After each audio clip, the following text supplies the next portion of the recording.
दोस्तों, आज की कहानी जो हम सुनाने जा रहे हैं वो काफी टेंस भरी होने वाली है, जिसमें हम देखेंगे कि एक हनीमून मनाने गए कपल के साथ ऐसा क्या होता है कि वो खुद की मौत की भीख मांगने लगते हैं। बिया और पॉल दोनों ही अभी काफी लॉन्ग रिलेशन के बाद शादी कर रहे हैं। उसी मोमेंट के दोनों खूब एंजॉय करते हैं। वो हमें ये भी बताते हैं कि कैसे वो दोनों एक कैफे में मिले पहली बार, जिसके बाद उनकी मीटिंग शुरू हुई और आज वो अपने हनीमून के लिए एक अनहैबिटेड प्लेस की ओर जा रहे हैं, जहां पर वो कुछ महीने साथ में बिताएंगे।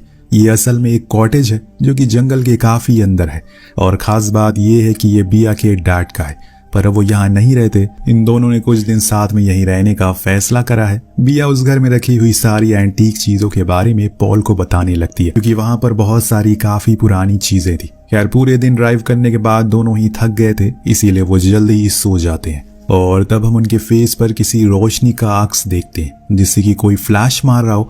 अब ये क्या है ये हमें आगे पता लगेगा। सुबह होने पर पॉल वहां पर लगी एक बियर स्किन के बारे में पूछता है, तो बिया बताती है कि उसके डैड को शिकार करने का बहुत शौक था।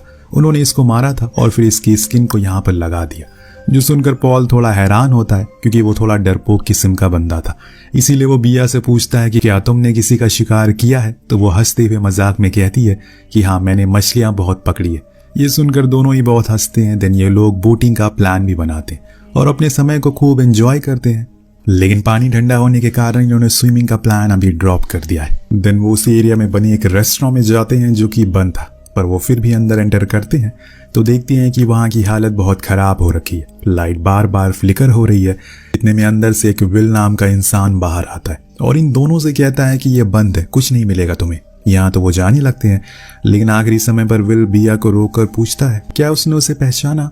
वो उसके बचपन में दोनों साथ खेला करते थे। जो सुनकर बिया तुरंत उसे वो यादें आ जाती हैं, जिसे दोनों ही हक करते हैं और अपने उन पलों को याद करके खूब हंसते हैं। पॉल भी उनकी बातें सुनकर खूब हंसता है।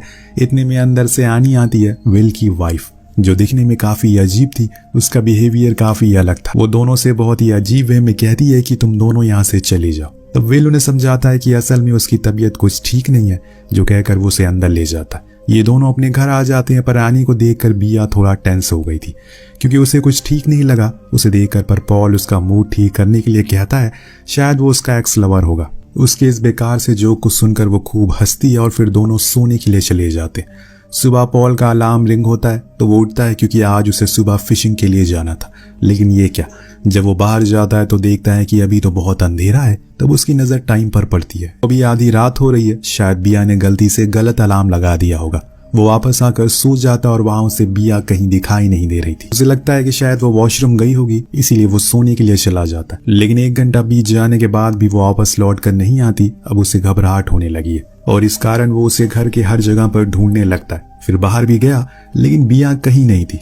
पॉल को मजबूरन अब इतनी रात में जंगल में जाना पड़ा, जहां जाकर जो उसने देखा उसके होश उड़ गए। असल में बिया बिना कपड़ों के वहां पर पड़ी हुई है, तो वो उसे फौरन उठाकर कॉटेज में लाता है और पूछता है कि आखिर उसे क्या हुआ है, वो वहां कैसे चली गई।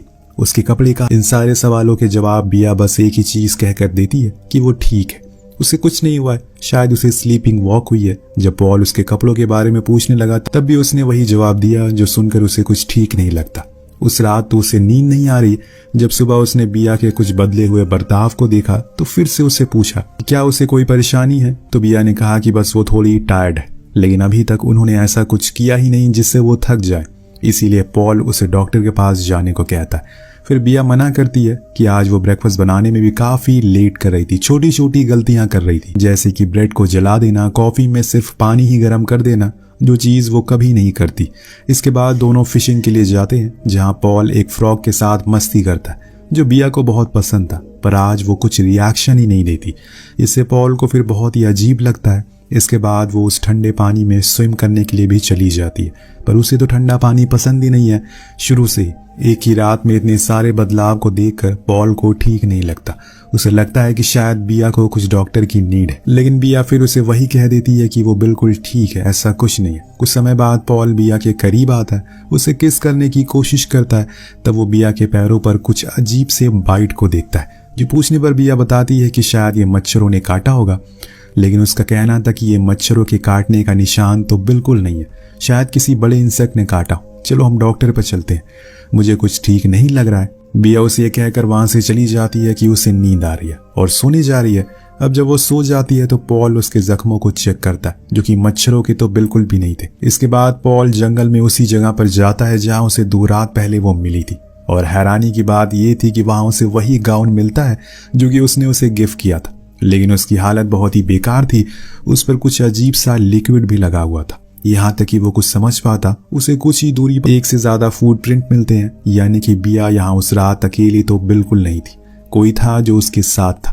जब वो वापस घर आता है तो देखता है कि बिया बाथरूम में है और ये प्रैक्टिस कर रही है कि उसे क्या बोलना है पॉल के सामने, जो पॉल सब कुछ देख लेता है। रात में वो उसे इंटीमेट होने को कहता है और उसी गाउन को पहन कर आने को भी, पर यहाँ बिया उसे बताती है कि वो गाउन तो वॉशिंग मशीन में डाल दिया। देन वो उसे किस भी करने की कोशिश करता है, लेकिन सडनली बिया उसे दूर हो जाती है, जो पॉल को ठीक नहीं लगता, क्योंकि ये उसकी बिया है ही नहीं जिसके साथ वो यहाँ पर आया था। अब तो वो एकदम से बदल गई है और ये सब चीज उसे परेशान करने लगी है। ये सब क्यों हो रहा है और आखिर बिया के साथ हुआ क्या, ये आपको कुछ ही देर में पता लग जाएगा। लेकिन मैं आपको इतना जरूर बता दूं कि जो आप अभी सोच रहे हैं वैसा तो बिल्कुल भी नहीं है। कुछ ऐसा आपको कुछ ही देर में जानने को मिलेगा जो आपके होश उड़ा देगा। उसी रात वो देखता है कि बिया कहीं जा रही है, वो उसका इंतजार करता है। जब वो लौट कर आती है तो बताती है कि वो बस पानी पीने के लिए गई थी। देन उसकी कुछ ही देर बाद पॉल को बाहर से कोई रोशनी आती हुई दिखाई देती है। जी हाँ, वही रोशनी जो हमने पहले दिन देखी थी, लेकिन आज पॉल ने भी उसे देख लिया। उसे लगा कि शायद कोई बाहर है, इसीलिए वो अपनी बंदूक लेकर बाहर जाता है, इधर उधर देखना शुरू करता है कि तभी उसे थोड़ी दूर पर एक और रोशनी दिखती है जो उसी की ओर देख रही थी। तो वो उसके पीछे जाता है, पर वो जो कुछ भी चीज थी वो उसे देखकर वहां से भाग जाती है। पॉल उसको डराने के लिए एक हवाई शॉट भी करता है, जिसकी आवाज को सुनकर बिया उठ जाती है और बाहर आती है। वो उसे अंदर आने को कहती है। जब वो अंदर आता है तो उसे आगे से कभी भी बाहर जाने को मना करती है, लेकिन अब ये पानी सर के ऊपर जा चुका है, इसीलिए वो आज उसे डायरेक्टली पूछ ही लेता है क्या वो उस रात किसी और के साथ थी, क्योंकि उसे वहां पर कई सारे फुटप्रिंट मिले। पर बिया फिर से वही कहती है कि वो स्लीप वॉक कर रही थी, उसे ऐसा कुछ भी याद नहीं है। यहाँ पॉल का शक अब विल पर जाता है, जिसके बारे में पूछने पर वो वही जवाब देती है।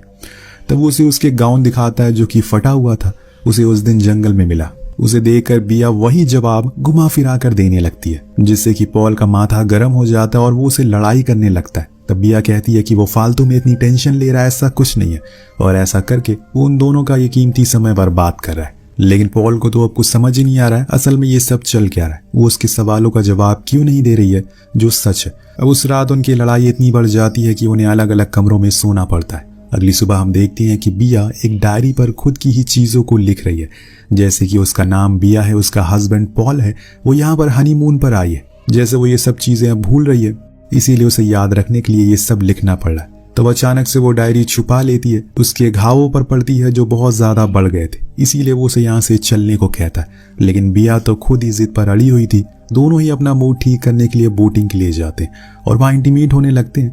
तभी पॉल नोटिस करता है कि बिया ब्लीड कर रही है, जो देखकर उसे फिक्र होने लगती है।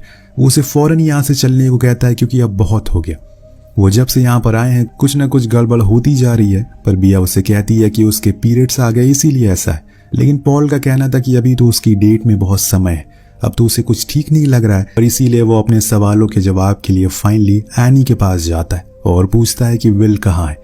तो वो बहुत ही अजीब वे में कहती है कि वो तो छुपा हुआ है, जिसके बाद वो बोट लेकर कहीं चली जाती है।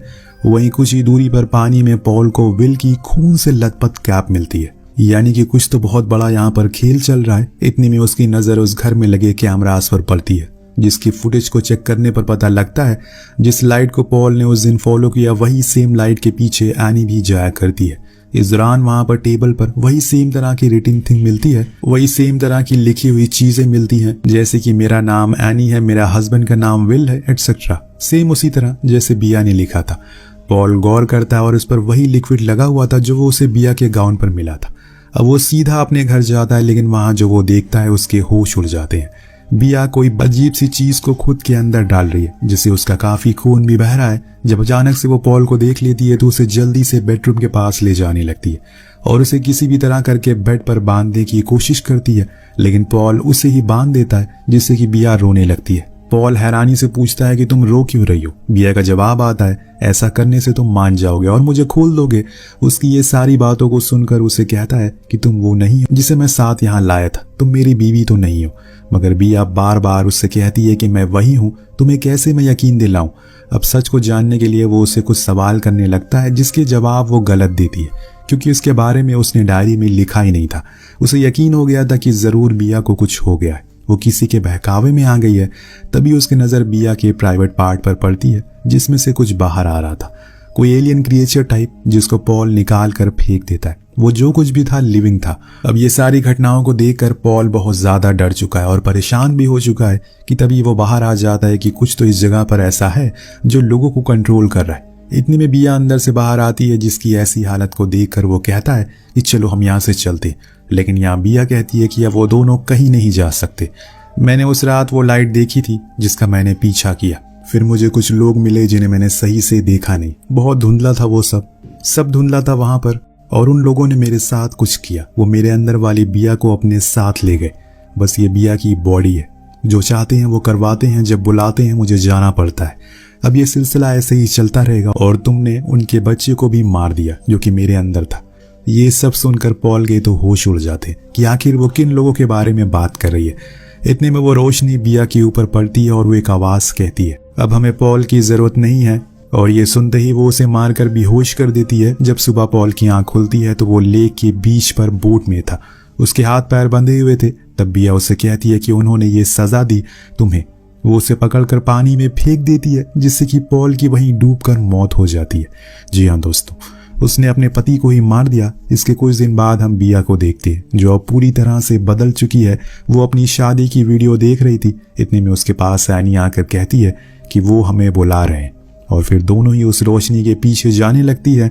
दोनों की स्किन को देखकर ऐसा लग रहा है जैसे वो उनके शरीर को अब छोड़ने वाली है और कुछ नया ही शरीर बनने वाला है, जिसके साथ इस कहानी का यही अंत हो जाता है। वेल गाइस, हमें बताया नहीं गया कि किन लोगों से जंगल में उस दिन मिली। या तो उसकी आत्मा को उन्होंने कैद कर लिया या फिर उस पर कोई ब्लैक मैजिक किया हो, या हो सकता है कि वो जंगल में रहने वाली दूसरी प्रजाति हो और ये प्रजाति सिर्फ लड़कियों को ही काबू करती है, क्योंकि इस चीज में आनी को भी कंट्रोल किया था।